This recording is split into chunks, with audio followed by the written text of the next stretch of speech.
Good morning all. आज का सभी को नमस्कार। आज का टॉपिक जो है वो आरएनए पे है और हम इस आरएनए के गुणधर्म और उसकी संरचना पर चर्चा करेंगे। दो पार्ट में इसको डिवाइड किया है। पहला पार्ट जो है गुणधर्म एवं संरचना है और दूसरा पार्ट जो है जिसमें इसके प्रकारों पर और इसके कार्यों पर चर्चा करेंगे। आरएनए जो है वो राइबोन्यूक्लिक एसिड है और हम जानते हैं कि न्यूक्लिक एसिड में हम डीएनए आरएनए दोनों टाइप पढ़ते हैं। तो डीएनए पर हमने पिछले वीडियो में चर्चा कर चुके हैं और अब हम आरएनए पे आ रहे हैं, क्योंकि दोनों ही टाइप के न्यूक्लिक एसिड वो कोशिका में पाए जाते हैं। यूकेरियोटिक कोशिका की बात करते हैं तो हम इसको केंद्रक में भी पाते हैं, हम इसको केंद्रिका में भी पाते हैं और इसका एक फॉर्म जो है वो हमें कोशिका द्रव्य में भी मिलता है। तो आरएनए के इसकी स्ट्रक्चर क्या है और इसमें इसके टाइप्स क्या है, हम सभी पे पूर्ण इस पे चर्चा करेंगे। तो अब हम आज देखते हैं सबसे पहले कि इसकी प्रॉपर्टीज और इसकी स्ट्रक्चर के बारे में। तो यहां हम ये देखें कि आरएनए जिसको राइबोन्यूक्लिक एसिड यदि हम करें, इसका कारण यह है कि इसके अंदर शुगर जो है वो राइबोज प्रकार की होती है और डीएनए में डीऑक्सीराइबोज प्रकार की होती है और ये हम न्यूक्लिक एसिड के चैप्टर में पढ़ चुके हैं। और ये पॉलीमर है न्यूक्लियोटाइड के, वो तो हम देखते हैं डीएनए भी न्यूक्लियोटाइड के पॉलीमर है और आरएनए भी न्यूक्लियोटाइड के पॉलीमर है। तो ये पॉलीमर ऑफ न्यूक्लियोटाइड्स है और जिसमें जो किससे मिलकर बना है, is made up of ribose, जो शुगर है राइबोज शुगर, फॉस्फेट ग्रुप और नाइट्रोजन क्षारक है जिसमें नाइट्रोजन क्षारक एडेनिन ग्वेनिन, ये दोनों हो गए प्यूरिन, और पायरिमिडिन में साइटोसिन और यूरेसिल, ये हो गए पायरिमिडिन, है ना। तो डीएनए में इस यूरेसिल की जगह पे थाइमिन होता है और यहां पर आरएनए में यूरेसिल आ गया, यही अंतर है। दूसरा इसकी जो मेन प्रॉपर्टी है कि यह एक ऐसा पॉलीमेरिक मॉलिक्यूल है जो कोशिका के अंदर जो जैविकीय घटनाक्रम होते हैं उनके सबके लिए रिस्पॉन्सिबल होता है। जैसे कोडिंग की बात करें, ठीक है, डिकोडिंग, जीन को रेगुलेट करना, जीन को एक्सप्रेस करना यानी कि जीन प्रोटीन बनाता है, एक्सप्रेस होता है प्रोटीन फॉर्म में। तो प्रोटीन को बनाने में आरएनए का रोल है, उसको रेगुलेट करने में, नियमित करने में आरएनए का रोल है। एक जीन जो जिसका कोडिंग पार्ट होता है, जिसमें जो आरएनए का पार्ट होता है जिसमें कोडोन्स होते हैं, ठीक है, डिकोडिंग का काम जो है, ये सब जो जितने भी रोल्स होते हैं उसमें आरएनए एक महत्वपूर्ण भूमिका निभाता है। यही जो है इसकी मुख्य प्रॉपर्टी है, इसके बगैर जो है वो प्रोटीन नहीं बन सकता। तो आरएनए जो है उसके जो अलग अलग टाइप है, ये सारे इस डीएनए से प्रोटीन बनने की प्रोसेस में एक सहायक जो है रोल अदा करते हैं, बहुत ही बेहतरीन। तो इस प्रोसेस को हम आगे इसकी जो प्रक्रियाएं आएगी, ट्रांसक्रिप्शन ट्रांसलेशन, उसमें भी पढ़ेंगे। अब हम मेन प्रॉपर्टीज पे बात करें तो RNA form in the nucleolus, कौन कौन सी फॉर्म्स होती है, ठीक है। न्यूक्लियोलस के अंदर जो केंद्रिका जिसे हम कहते हैं, ये मुख्यतः आरएनए से मिलकर बना होता है। आरएनए जो डीएनए होता है इसमें आरडीएनए से जो बनता है, और ये मूव कर जाते हैं specialised region of the cytoplasm, यानी कि कोशिका द्रव्य के उस भाग में जाकर के ये मूव कर जाते हैं। और वो ये डिपेंड करता है कि आरएनए का टाइप कौन सा है। यदि आरएनए जो है आरएनए है, देन जाकर के राइबोसोम्स में जाकर के बन जाते हैं। यदि वो टी आरएनए है, ट्रांसफर आरएनए है, तो वो साइटोप्लाज्म में जाएगा, जहां करके इसका काम होता है एमिनो एसिड को लाना और कोडोन के अगेंस्ट में जाकर के पॉलीपेप्टाइड चेन के निर्माण में, ट्रांसलेशन में अपनी महत्वपूर्ण भूमिका निभाता है। यदि वो आरएनए मैसेंजर आरएनए है, इसका मतलब वो डीएनए से बना हुआ है ट्रांसक्रिप्शन के द्वारा। तो ये जो है आरएनए की अलग अलग फॉर्म पे डिपेंड करेगा कि वो न्यूक्लियोलस में है या न्यूक्लियस में है और इसका आगे का भविष्य क्या होगा। अब हम बात कर रहे हैं इसमें आरएनए पे अगला इसकी गुणधर्म पर, कि ये हमने पहले देख चुके हैं कि आरएनए के अंदर एक राइबोज शुगर होती है और यह डीएनए से ज्यादा रिएक्टिव होती है। It is more reactive than DNA. ठीक है। लेकिन लेकिन क्या है, अल्केलाइन जो कंडीशन होती है, क्षारीय जो अवस्था होती है, उस अवस्था में ये ज्यादा स्टेबल नहीं होता है। ठीक है। अब आरएनए जितने भी होते हैं उसके अंदर जो हेलिकल्स होती है, ग्रूव्स होती है, उसके अंदर बहुत लार्ज होती है। इसका मतलब ये हुआ कि इस पे एंजाइम जो होता है, it is more easily subject to attack by enzyme, यानी कि एंजाइम जो होते हैं वो आसानी से इसको डिग्रेड कर सकते हैं, उससे उसके ऊपर कार्य कर सकते हैं। अब आरएनए स्ट्रैंड जो होते हैं ये लगातार एक सतत रूप से बनने वाले अणु होते हैं, कंटिन्यूसली बनते हैं और टूटते भी हैं, वापस रीयूज भी होते हैं। ये बहुत ज्यादा मोर रेजिस्टेंट होते हैं किसे, कि यूवी लाइट से।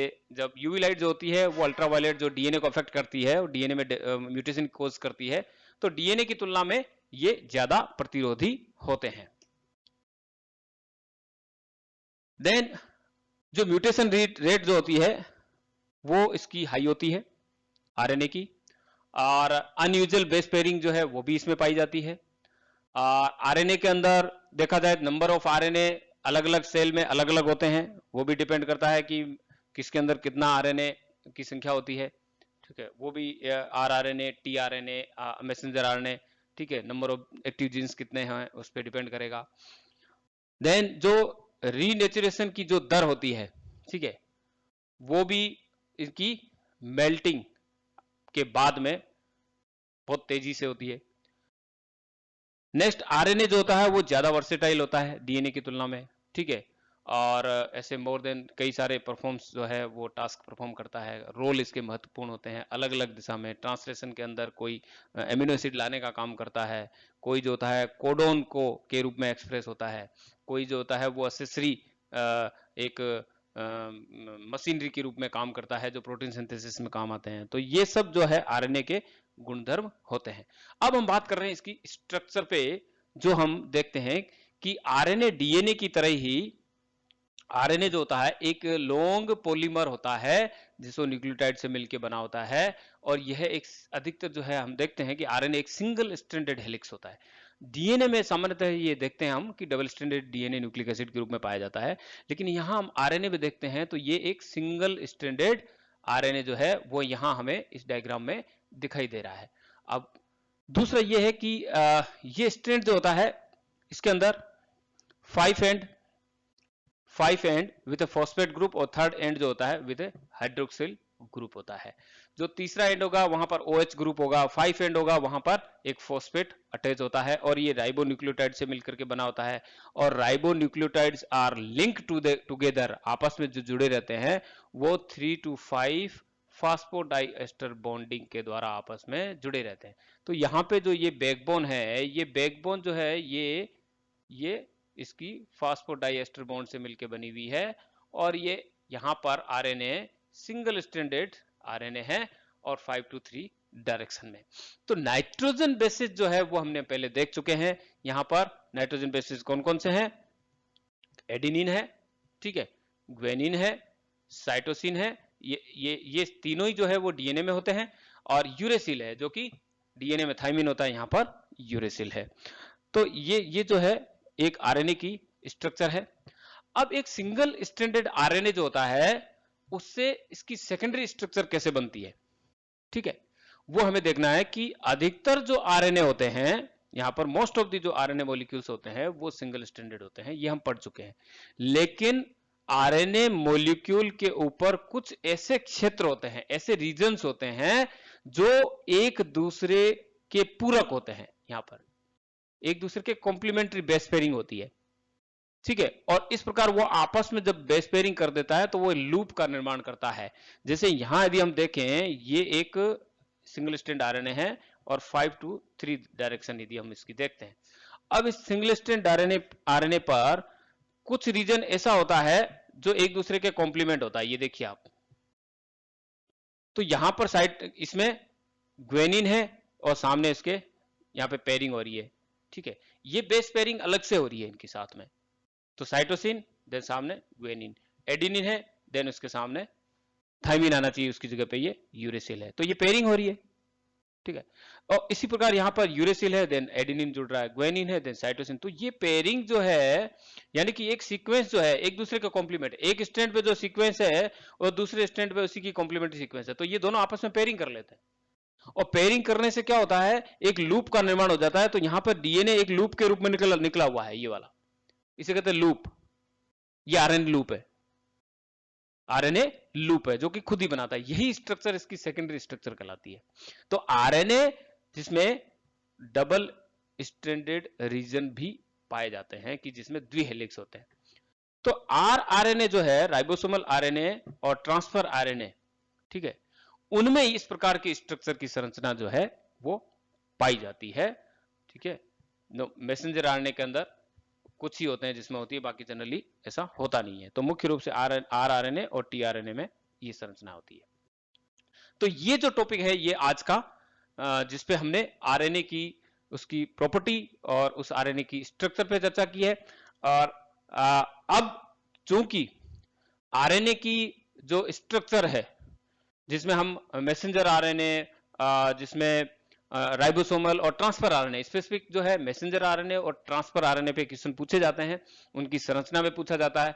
ट्रांसफर आरएनए में क्लोवर लीफ मॉडल जो है उसके ऊपर क्वेश्चन पूछा जाता है, उसकी संरचना क्या होती है, 3 एंड पे क्या होता है, 5 एंड पे क्या होता है। ठीक है, तो ये क्लोवर लीफ मॉडल जो है ट्रांसफर आरएनए का, इस पे अपन को आगे चर्चा करेंगे। साथ ही साथ अगले वीडियो में हम राइबोसोमल आरएनए पे चर्चा करेंगे। और मुख्यतः मैसेंजर आरएनए जो सबसे इंपॉर्टेंट है, जो एक जीन को कोड करता है, उस पे कोडोन्स उपस्थित होते हैं। तो कहाँ उसका स्टार्ट कोडोन होता है, कौन सा उसका स्टॉप कोडोन होता है, ये स्ट्रक्चर बहुत महत्वपूर्ण है। तो अगले वीडियो में हम आरएनए के टाइप्स और उनकी